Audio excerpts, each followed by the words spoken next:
Madame, Monsieur, bonsoir et bienvenue à cette édition d'Equinox Soir de ce mercredi 9 décembre 2020. Le gouvernement a décidé de lever le blocus autour de la résidence de Maurice Kamto. Les policiers et les gendarmes qui étaient déployés aux entrées menant à la résidence du président national depuis le 20 septembre ont levé le siège. Depuis plus de 2 mois, ils étaient là, jour et nuit, se relayant avec pour mission d'empêcher au président national du MRC, Maurice Kamto, de se mouvoir hors de sa maison et à filtrer les visites ou les interdits carrément. Le blocus avait été instauré à la veille des manifestations que le MRC avait lancées pour protester contre la convocation des collèges électoraux en vue de l'élection des conseillers régionaux. Les élections sont passées. Le gouvernement, dans un communiqué publié hier, indique que le scrutin s'est déroulé dans le calme et la transparence, que le gouvernement a décidé du réajustement des mesures prises pour mettre en échec le mouvement insurrectionnel mené ou lancé par le MRC le 22 septembre 2020, que plusieurs personnes arrêtées dans le cadre de ce mouvement insurrectionnel ont d'ores et déjà été libérées, relâchées, et que d'autres le seront au fur et à mesure de l'évolution des procédures judiciaires, que le chef de l'État continue d'œuvrer en faveur de la mise en place d'une démocratie apaisée et d'un climat social propice à la construction nationale et le progrès de notre pays. Madame, Messieurs, à 20h, ce sera la grande édition du journal sur Equinox Télévision avec JBB, Ghislaine Berthe Bissaye. Juste derrière le journal, ce sera le débrief, la deuxième partie d'Equinox ce soir, mais tout de suite, le fait du jour.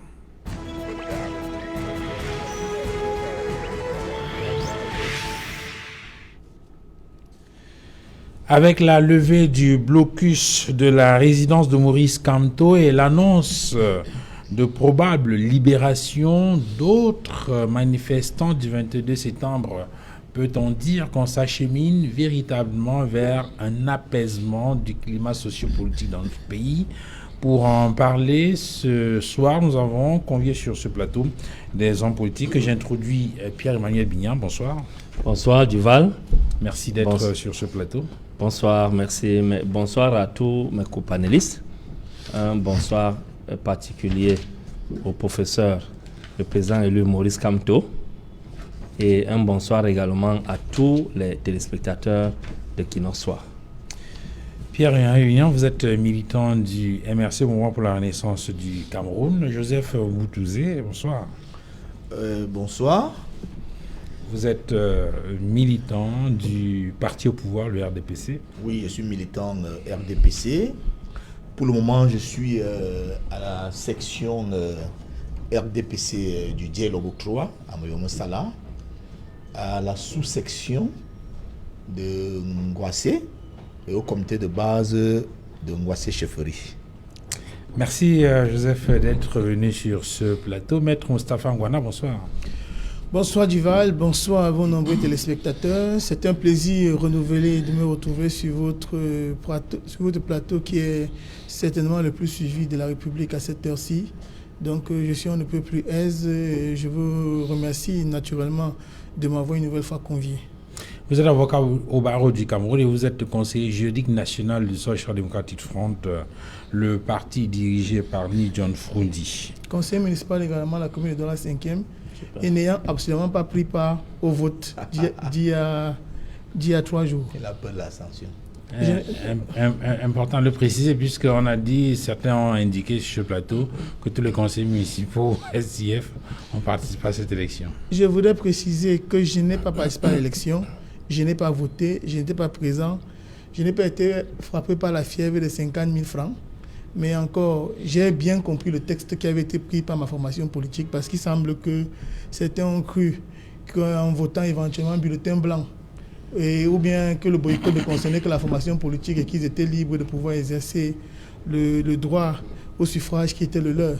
Mais moi, je l'avais compris autrement. Quand on dit boycott, c'est un boycott total. Donc, je n'ai pas participé à l'élection parce que j'estime qu'il ne faut pas davantage cautionner la mascarade. Je ne suis pas sorti, je n'ai pas voté. Je pense que je suis un visage suffisamment connu. Si j'avais voté, ça aurait fait certainement le tour des réseaux sociaux. Donc je soutiens absolument la thèse qui était celle de ma formation politique, qui était celle du boycott. En tout cas, je crois l'avoir compris dans son entièreté. Certains semblent l'avoir compris que de manière partielle. C'est pourquoi, semble-t-il, il serait aller voter. Mais moi, je n'ai pas voté. Et c'est pour cela que ce sera très intéressant de suivre le NEC qui s'annonce à Yaoundé le week-end prochain. Absolument, absolument. Le NEC, c'est samedi. J'y serai certainement. Et nous tous, nous sommes suspendus aux décisions qui seront prises. Je ne suis pas futurologue, je n'ai pas une boule de cristal, je ne suis pas de la même famille que Madame Soleil. Donc j'attendrai, comme tout le monde, ce que décidera le NEC, dont je suis membre. En tant que conseiller juridique national, je vais certainement participer aux différentes délibérations et aux résolutions qui seront prises. Il y aura certainement beaucoup de juridisme de ce côté-là, parce qu'on a déjà entendu certains indiquer que les conseillers municipaux, en revenant sur certaines dispositions du code électoral, indiquaient que les conseillers municipaux sont tenus de participer aux élections, en tout cas faisant allusion à ces élections régionales. Ils ont indiqué que les conseillers municipaux étaient tenus de participer à ces élections et ils ont joué sur ces dispositions-là pour justifier leur participation à ces élections régionales. Donc voyez-vous, nous n'avons pas tous la même compréhension des textes. J'ai l'avantage d'être avocat et bon, il ne m'a pas semblé à la lecture. Celui qui l'a dit est également avocat. Oui, en tout cas, il est avocat certainement, mais il ne m'a pas semblé à la lecture du texte qu'il y avait une sanction qui était assortie à la non-participation. Donc, je pense qu'il aurait été, on ne peut plus cohérent pour nous, militants du SIF, de ne participer à aucune phase de cette élection. En tout cas, c'est mon point de vue. Okay. C'est mon point de vue et je le dis et je le répète, je n'y ai pas été. Et c'était à refaire, je le referai. Et si par extraordinaire sanction, j'assumerai la sanction volontiers parce qu'il faut à un moment donné savoir dire non à l'inexactitude, non à l'insincérité, non à la mascarade. Et je crois que c'était le but qui était recherché par le SDF. Le SDF voulait marquer le coup relativement à la crise, surtout dans le Nord-Ouest, relativement aux difficultés qu'il y a dans le code électoral qui on ne peut plus antidémocratique. Donc nous espérions que cette élection aurait été, c'est-à-dire que notre refus de participer aurait été une chose qui aurait permis quand même qu'on ait un nouveau regard sur ces différentes problématiques et pour que des thérapeutiques ou des solutions véritables soient apportées dans l'intérêt supérieur de la démocratie camerounaise qui est scandée comme étant apaisée alors qu'en réalité il n'en est rien. Merci Maître Moustapha Ngwana d'être sur le plateau d'Equinox ce soir. Quoi, bonsoir. Bonsoir M. Moustapha Ngwana, bonsoir à tous mes compagnons. Salut comme ça, le FSCC était à ces élections. Nous ne boycottons rien. Pourquoi? Parce que l'échelle d'hier est le muscle dans le sol où tout seront les victoires de l'équipe. Boycotter, c'est choisir de ne pas choisir. C'est ça la démocratie. Merci Didier Yimkwa d'être venu sur ce plateau. Je vous donne la parole en premier.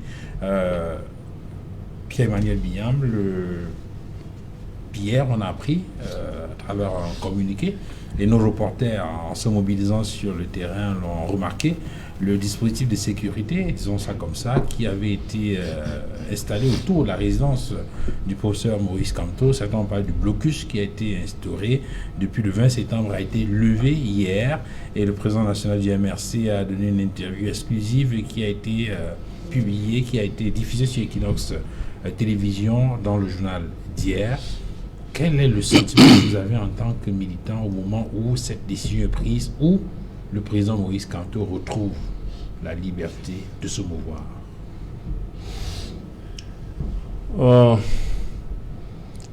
J'ai un sentiment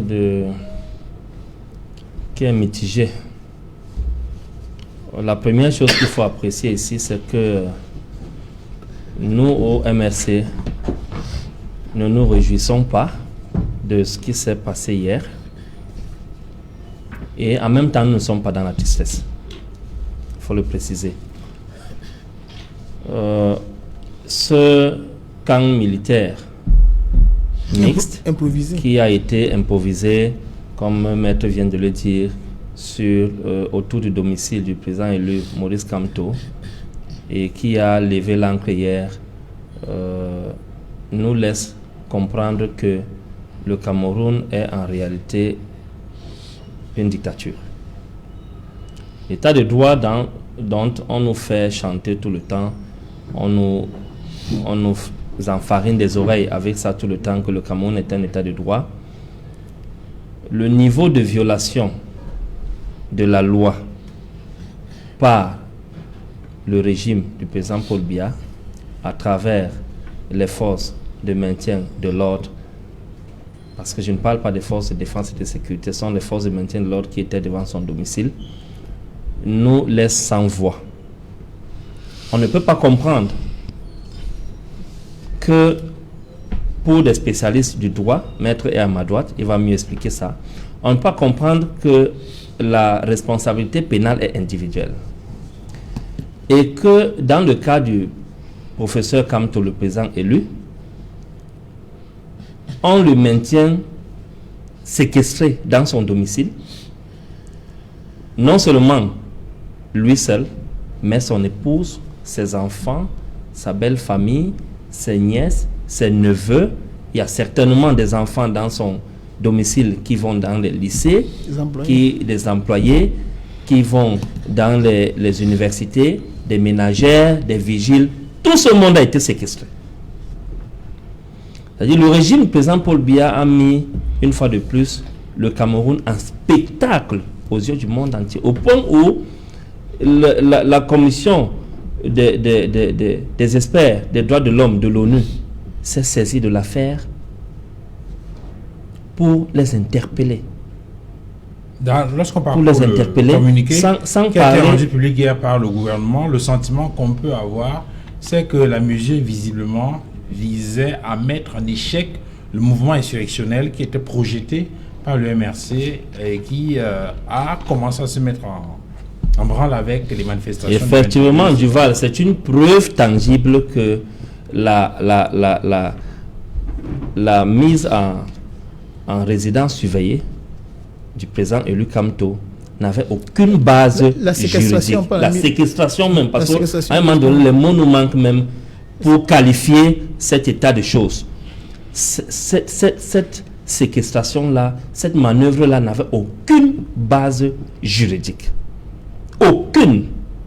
Donc, le Cameroun, le régime du président Paul Biya, une fois de plus, a mis tout notre pays en spectacle. Et nous pensons que les choses, en réalité, ne doivent pas continuer de cette façon-là. Voilà pourquoi nous, on ne se réjouit pas, parce que en aucun moment, le président Kamto n'a demandé à sa libération. Il faut que les Camerounais le sachent, qui nous regardent de tous bords. Le président Kamto n'a jamais demandé à cette soi-disant, à la levée de cette soi-disant blocus qui a été mis en place par le régime actuel. Il n'a jamais demandé à cela. Parce que, en fait, au MRC, nous sommes préparés à tout. Au MRC, nous sommes préparés même à la mort. La prison est devenue pour nous comme une chambre dans laquelle nous séjournons, nous allons passer des nuits et puis le lendemain matin, nous ressortons.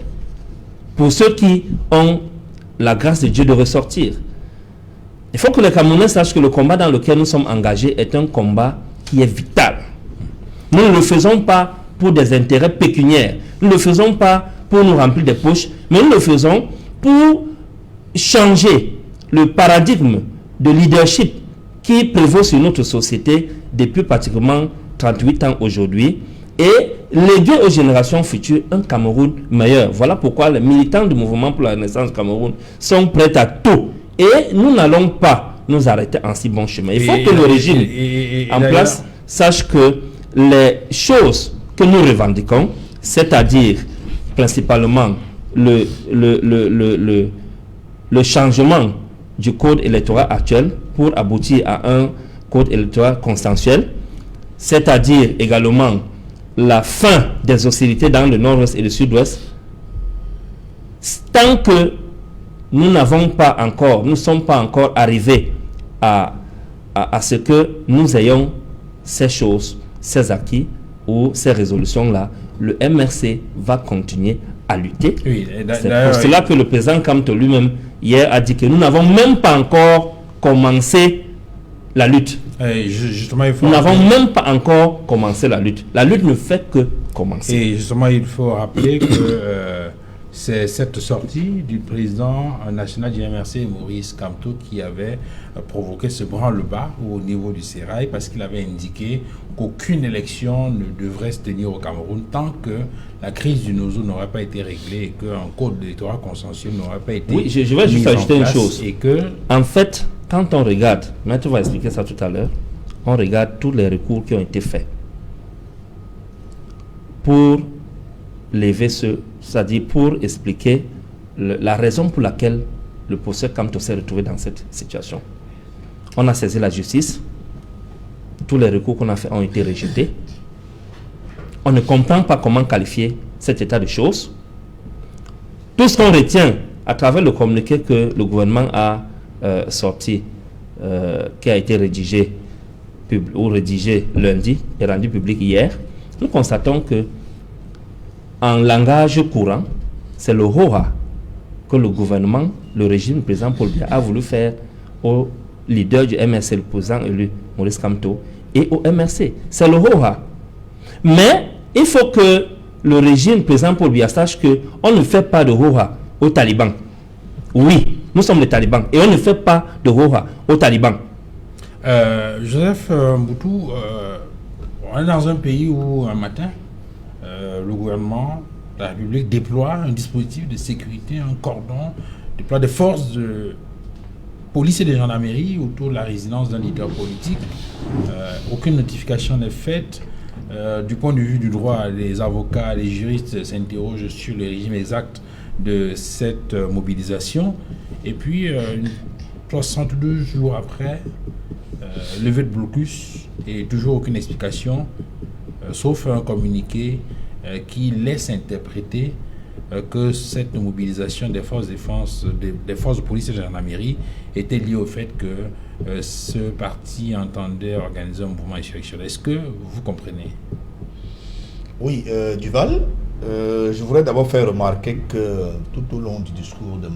Biyan, il a été comme visible le fait qu'il aurait peut-être eu une séance de travail avec le représentant du SDF, parce qu'à chaque fois il disait Maître va l'expliquer tout à l'heure. Ça veut dire que c'est comme s'il y a un accord tacite entre les deux. On ne sait pas sur quoi ils se forment s'ils ne s'étaient pas vus avant, pour qu'ils disent à chaque fois Maître va l'expliquer. Ça veut simplement dire que les deux sont pratiquement fusionnels. Et pour l'équilibre du plateau, il faut tenir compte qu'ils sont venus occuper deux places alors que ce n'est qu'une seule place.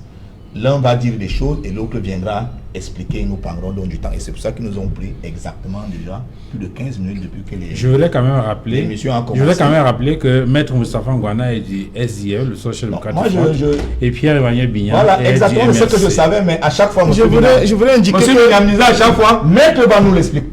Parce que je suis juriste, parce que je suis avocat. Ok. Je suis avocat et qu'il a l'humilité de constater que sur les questions de droit, il vaut mieux laisser que ce soit un spécialiste de questions juridiques qui s'exprime. Parce qu'il n'a pas osé s'exprimer sur des questions de droit. Je suis avocat et c'est en cette qualité-là qu'il a semblé qu'il a interpellé ma personne. Mais rassurez-vous, je vous le dis, il vaut mieux, par les temps qui courent, être proche d'un parti d'opposition qu'être proche du RDPC. Je vous le dis. Okay, vous avez la parole. Allez-y. Voilà, il est donc clairement établi que vous êtes donc ce soir l'avocat du MRC et de M. Biyan. Ça veut dire que je ne me suis pas trompé d'analyse. C'est clair là-dessus. Et je voudrais faire un autre vœu. C'est que je voudrais avoir donc pour contradicteur ce soir le MRC, le SDF et le FSNC. Je souhaiterais que je n'aurais pas aussi le journaliste pour contradicteur ce soir. Voilà. Maintenant que j'ai dit ces choses, maintenant je peux donc répondre à votre question. Est-ce que vous savez que le FSNC est un parti allié au pouvoir? Oui, mais c'est pas parti d'opposition. On a, pour le moment, pour ce soir, vous ne croyez pas au FSNC? On n'a aucun accord, comme les deux semblent avoir un accord. En tout cas, tant qu'il n'a pas encore j'ai remarqué que le militant du RDPC, c'est pas seulement fondamentalement Equinox, c'est partout ailleurs. Hein. Le journaliste est aussi dans la contradiction. Voilà. Bon, mais vous me semblez plus souple et tout ça. Et je suis content de travailler avec vous ce soir. Ça commence à me rassurer parce que de votre souplesse. Bon, maintenant, Je peux rappeler la question si là où... Oui, non, ça ne vaut pas la peine. Je voudrais dire que les Camerounais ont choisi la voie des discussions au quartier, des disputes dans les plateaux de télévision et dans les radios, que des voies que leur offre la République. Lorsque M. Kamto, président du RMC, estime qu'il est victime d'un comment je vais dire victime d'injustice ou alors d'une voie de fait, au lieu de claironner, oui, je vous aide aussi, hein. au lieu de claironner à la télé, à la radio et partout, M. Kamto saisit le juge. Si les Camerounais ne saisissent pas le juge, comment nous allons améliorer notre droit? Il est avocat, il sait que les décisions que les juges prennent participent à renforcer les acquis juridiques dans notre territoire. Je crois que la première des choses à faire, lorsque vous êtes convaincu d'être victime d'une voie de fait, c'est de saisir le juge. Bon, maintenant, ça n'empêche pas que vous preniez l'opinion à témoin, mais je ne sais pas si, depuis sa dernière sortie de prison, si M. Kamto a saisi un juge pour se plaindre de toutes les maltraitances, les brimandes et les voies de fait dont il est victime depuis un certain temps. Moi, j'ai bien aimé, Duval, votre introduction. Vous avez dit la sécurité qui était postée devant la résidence de Kamto. La sécurité. Un pot de sécurité. Lorsqu'on vous met de la sécurité, ça peut viser deux objectifs. Soit de vous empêcher de vous émouvoir, ou alors de vous protéger. Et je crois que ce dispositif sécuritaire-là était supposé fondamentalement jouer les deux rôles. Pourquoi jouer les deux rôles? D'abord, nous avons souvenance il n'y a pas longtemps, quelque temps avant que ce dispositif sécuritaire n'aille devant cette résidence, que des militants du MRC et le professeur Kamto lui-même, à travers des vidéos qui ont circulé dans la toile, ont prétendu que les gens ont voulu aller agresser le professeur Kamto dans sa résidence. On a même dit que c'était des gens lourdement armés qui voulaient aller le tuer. Alors, mais pourquoi ça poserait un problème? Si dans ces conditions, on peut donc mettre un dispositif de sécurité devant sa maison. Bon Dieu. Vraiment, ayez la force. Alors, maintenant qu'on a ayez la force de souvent remercier. Alors, maintenant qu'on a levé le dispositif, voilà, les forces de sécurité sont suffisamment professionnelles. Si leur objectif était de protéger le professeur Kamto, ils peuvent évaluer et savoir que ce dispositif n'est plus important, que la menace est écartée. Ce n'était qu'une hypothèse. Okay. Voilà la deuxième hypothèse, qui est celle de l'embastillement. Moi, je voudrais quand même observer qu'il ne me souvient pas, le genre que ces militants du parti sont pleurnichards, il ne me souvient pas qu'un jour que le professeur Kamto ait choisi de démarrer sa voiture, ouvrir sa barrière, et que lorsqu'il voulait arriver en route et partir, quand on ait vu une escouade de policiers, de militaires empêcher la voiture de circuler. Ça veut seulement dire que la sécurité là, était là. S'il y avait, non, ils n'ont plus du temps, laissez-moi parler. Si le dessein était de le maintenir captif, il aurait quand même fallu qu'il le démontre en essayant au moins de faire une sortie.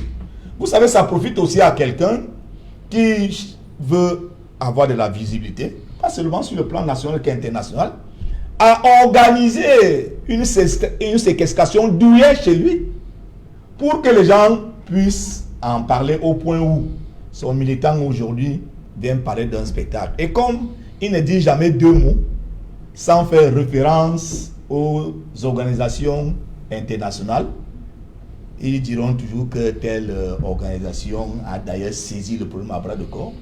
Alors que ces organisations n'ont aucune force de venir résoudre les problèmes. Le Cameroun, M. Bignam, est un pays souverain. Il y a une question qui est et sur le plan diplomatique et internationale, il y a ce qu'on appelle le droit d'ingérence.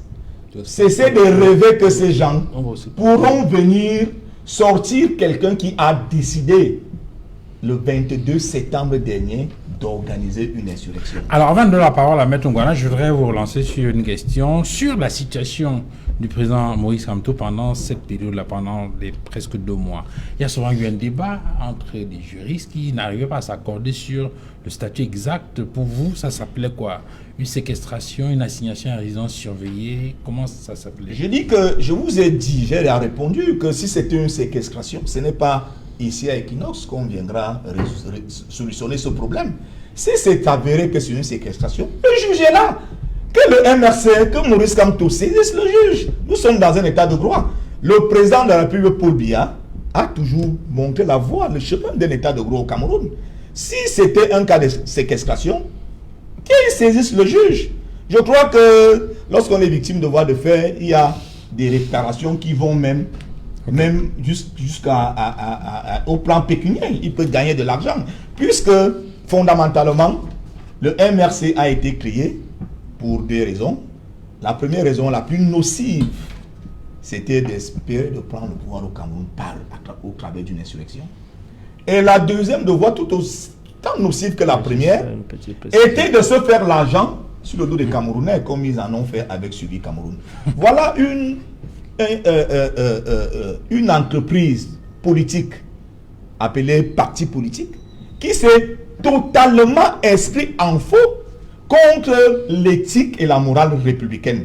Alors, et je voudrais dire pour terminer que Maurice Kamto méritait d'aller en prison. Il méritait d'aller en prison. Si on l'a même laissé en ce qu'ils veulent appeler résidence surveillée, c'est qu'on l'a caressé dans le sang du poil. Très bien. Parce que quand vous créez, quand vous organisez une insurrection, on doit vous arrêter et vous mettre en prison. Mais on a seulement la chance que nous avions à la tête du Cameroun un président qui est un homme épris de paix et de tolérance. Alors, parce que si ça avait été autrement, moi je suis dur, hein.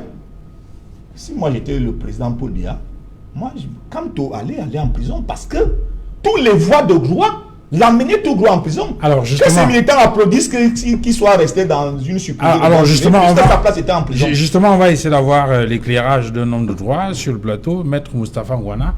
Est-ce qu'il y a donc pour vous des éléments qui montrent clairement que le professeur Maurice Kamto était en droit, entre griffes, de subir ce qu'il a subi tel qu'il explique Joseph Mboutou?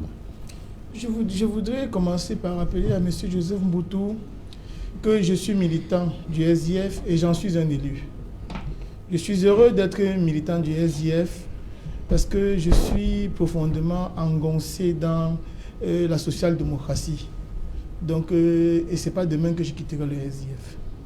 Et je peux vous dire qu'il ne faudrait pas que vous soyez surpris qu'appartenant à la famille de l'opposition, que je puisse avoir des positions qui sont proches de celles du représentant du MSC. Je n'en ai pas honte, je l'assume. Et il faudrait également que vous sachiez une chose, et je dois vous le dire, nous ne sommes pas contre vous. Nous sommes tous pour la même équipe qui est le Cameroun.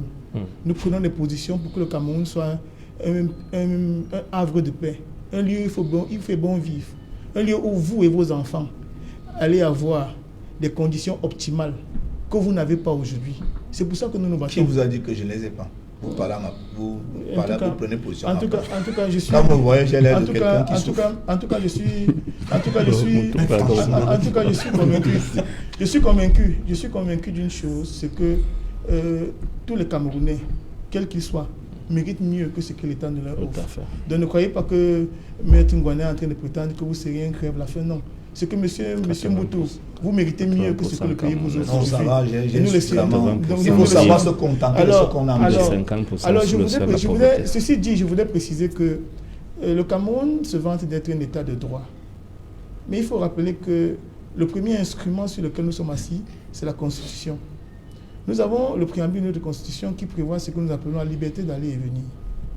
Et cette Constitution n'est pas le seul document. Nous avons également la Déclaration universelle des droits de l'homme du 10 décembre 1948 Permettez-moi de vous lire quelques extraits. J'ai lu les articles 9 et 13. Que dit l'article 9? Nul ne peut être arbitrairement arrêté, détenu ou exilé. L'article 13 vous dit: toute personne a le droit de circuler librement et de choisir sa résidence à l'intérieur d'un État. Et il y a également le pacte international sur les droits civils et politiques, qui prévoit également la liberté d'aller et venir. Nous avons également la Charte africaine des droits de l'homme et des peuples, qui prévoit également la liberté d'aller et venir. C'est donc certainement pour ça qu'il m'a interpellé, parce qu'il estime qu'en tant que juriste, il faut que je rappelle ces préalables-là, que vous semblez ne pas comprendre. Alors, ces textes que j'ai cités également font partie de ce que nous appelons au Cameroun le bloc de constitutionnalité. Parce que l'article 65 dit que le préambule fait partie intégrante de la Constitution. C'est certainement également pour ça que j'ai été appelé, parce que je peux rappeler ces fondamentaux, pour que nous puissions savoir où est-ce que nous sommes en train d'aller. Donc, le Cameroun, c'est pour valablement prétendre qu'il fait partie du Conseil des Nations, de pouvoir respecter les instruments juridiques qui s'est donné. Mais malheureusement, le professeur Kamto a été arrêté sans qu'on ne puisse déterminer le titre juridique. Il a été arrêté? Laissez-moi parler, je vous en prie. Yes. Monsieur, arrêté. Le professeur Kamto a été arrêté et empêché de pouvoir se déplacer à l'intérieur de son pays par les forces de l'ordre, sans qu'on puisse suffire d'un titre. C'est quoi un titre? C'est un écrit qui constate un droit. Donc il n'y a pas, c'était pas un mandat, on ne sait pas ce que c'est. Vous-même, vous avez dit une chose ici, là, parce que vous avez dit qu'il s'agissait d'une séquestration douillette. Lorsqu'on dit séquestration, ça veut dire qu'on prive quelqu'un de la liberté contre son gré. Non, je n'ai pas dit qu'il s'agissait d'une séquestration douillette. J'ai dit que quelqu'un peut organiser sa propre séquestration. En tout cas, voyez-vous, j'ai bien noté quand vous avez parlé. Parce que c'est une particularité que j'ai, peut-être ma déformation professionnelle. Je suis pas très intelligent, donc je prends tout le soin de noter pour être sûr que je ne vais pas me tromper plus tard. Donc, vous avez dit qu'il avait utilisé l'expression que vous voulez. Il y a une séquestration douillette du professeur Maurice Kamto qui a été organisée. Quand on dit qu'un homme est séquestré, selon les mots que vous avez utilisés, ça veut dire qu'il était privé de sa liberté contre son gré. Et effectivement, c'est contre son gré qu'il était privé de sa liberté. Je suis juriste. Je ne sais pas dans le cadre de quelle législation le professeur Kamto a été retenu. Dans l'arsenal juridique camerounais, je n'aime pas souvent l'habitude de parler ex-cathédra. En tant qu'avocat, vous proposez quoi Kamto dans ces conditions? Allons dans l'hypothèse donc il a été séquestré. Vous êtes avocat, qu'est-ce que vous lui conseillez? Joseph Moutou, vous voulez prendre ma place, je suppose. Monsieur Joseph Moutou est un modérateur. Non, mais je n'ai pas l'habitude. Vous êtes intervenu, je me suis tué, vous avez pris 2 minutes pour parler. Je n'ai pas l'habitude de parler ex-cathédra. Mais sur cette question-là, j'ai envie de vous dire qu'en droit camerounais, il n'y a aucun texte. Aucun texte. Je n'ai pas souvent l'habitude d'être péremptoire, mais pour cette question-là, je peux l'être. Il n'y a aucune disposition légale, aucun acte qui habilite le pouvoir exécutif à agir tel qu'il l'a fait, en séquestrant le professeur Kamto pendant 62 jours. C'est inédit. C'est inédit dans l'histoire des démocraties. Et malheureusement, le Cameroun aujourd'hui est devenu un mauvais élève qui exporte ses manœuvres, comme on a vu aujourd'hui en Guinée-Conakry, où aujourd'hui vous faites désormais école. Je voudrais également pour votre gouvernement vous informer que mon confrère, Maître Mili Tchiakwam, ancien président de l'Assemblée générale des avocats au barreau du Cameroun, a engagé plusieurs procédures dans le but de pouvoir mettre un terme à la séquestration dont le professeur Kamto a souffert, ou bien qu'il a subi jusqu'à la levée qui a eu lieu il y a peu. Donc je voulais vous dire donc, que contrairement à ce que vous disiez, vous êtes très mal renseigné sur l'actualité. Les avocats ont agi, ils ont posé les actes qu'ils devaient d'agir. Mais malheureusement, il faut que je le dise, et avec beaucoup de regrets. Notre système judiciaire, malheureusement... Dans lequel vous appartenez. Démissionnez comme avocat. Je ne dis pas... Ça vous sert à quoi d'aller dans un pari ici dont vous n'avez pas foi?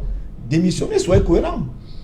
Vous savez... Soyez cohérent, monsieur. Vous savez, peut-être vous croyez que vous avez fait perdre le fil de mes idées, je ne les perdrai pas.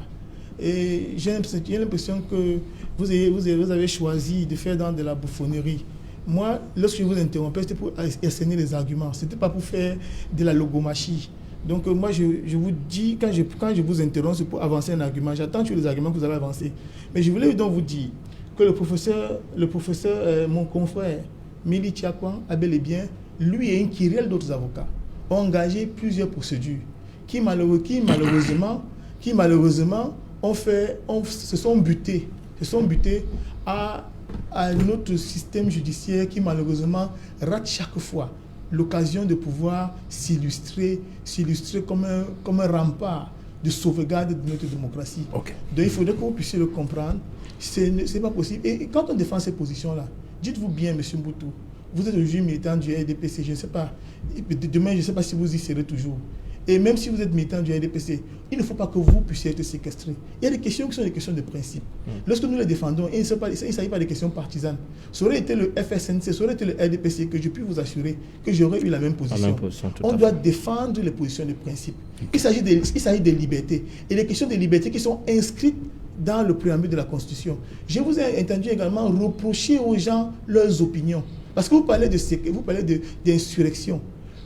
J'ai dit qu'une personne qui manifeste sa liberté d'opinion, qui est une liberté, qui est liberté d'expression, liberté d'opinion, qui est contenue dans le préambule de notre Constitution, qui est contenue dans le Pacte international sur les droits civils et politiques, qui est contenue dans la Déclaration universelle des droits de l'homme, dans la Charte africaine des droits de l'homme et des peuples. Ce sont des instruments supranationaux. Ah oui, et c'est ça qui fait dire qu'on va marcher pour destituer un chef d'État qui a régulièrement été élu.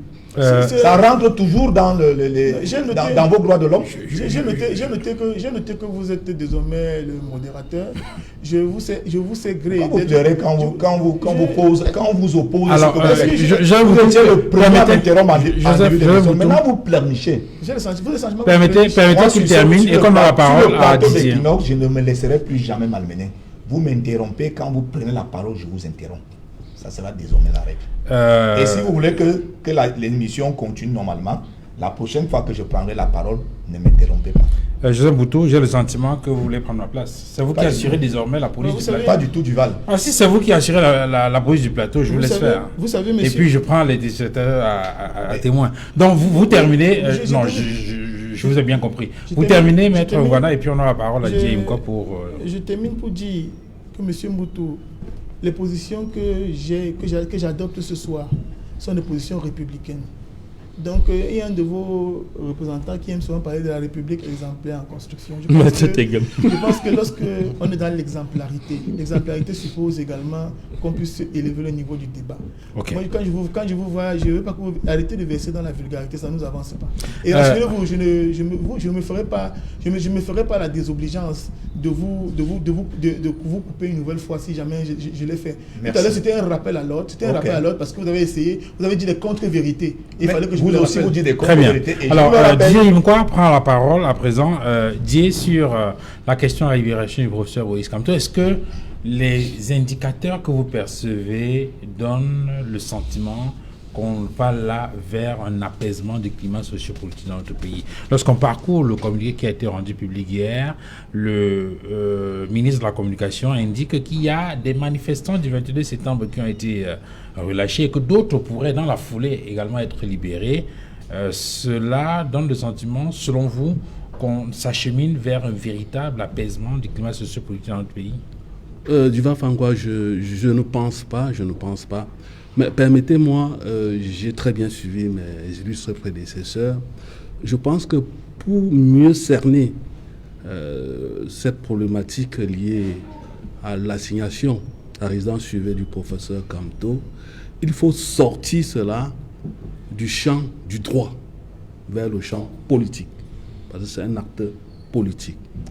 Voyez-vous, je vais m'inscrire dans la logique que j'aime beaucoup, la neutralité axiologique, pour être juste, pour éviter des positions partisanes, parce que c'est une question assez sérieuse. Voyez-vous, lorsqu'un régime est menacé, il mobilise un concept, la raison d'État. On a parlé de l'insurrection. C'est un agrégat visible, c'est un déterminant visible. Maître l'a dit, on n'a pas d'insurrection. Or, lorsque le régime se sent donc menacé, il convoque donc la raison d'État. On peut avoir des exemples.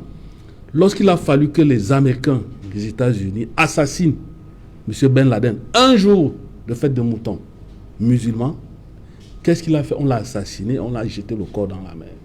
Ça veut dire que la raison d'État transcende le droit, la dignité humaine et la moralité. Nous sommes là dans le champ de la politique. Maintenant, la question qu'il faut se poser... Mais cela n'enlève pas le fait que c'est une injustice. Là, je ne suis pas juriste. Moi, je suis un acteur politique. Le juriste est là, il pourra vous dire. Donc moi, c'est des faits. C'est des faits. Moi, j'utilise des agrégats visibles, des déterminants que les autres ont convoqués ici. Donc c'est pour ça que je tends à être un peu plus juste. C'est pour ça que je préfère rester dans le champ politique.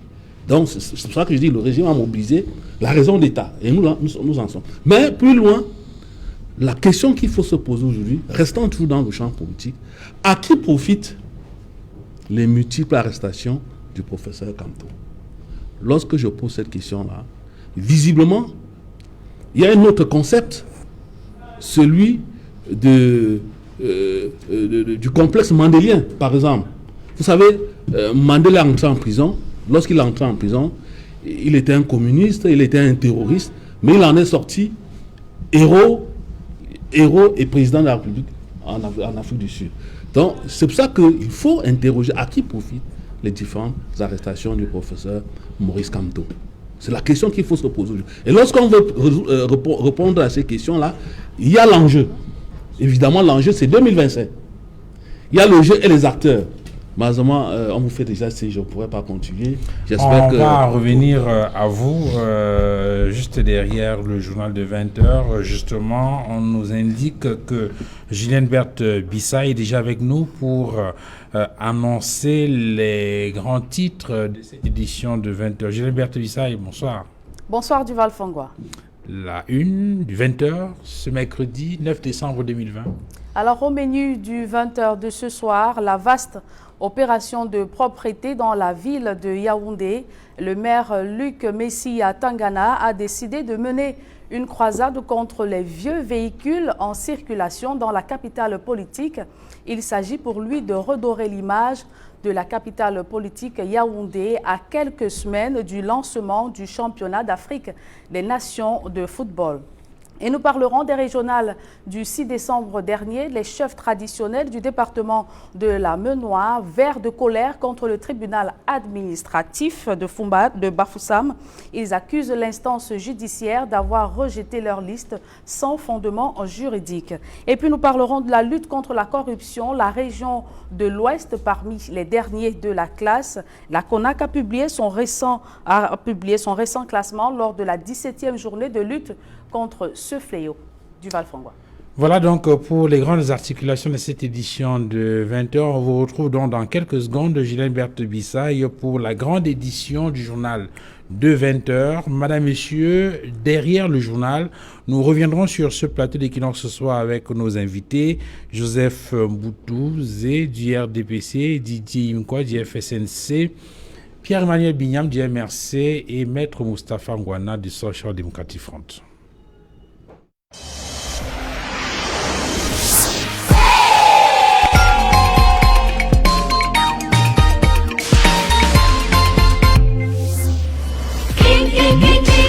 Avec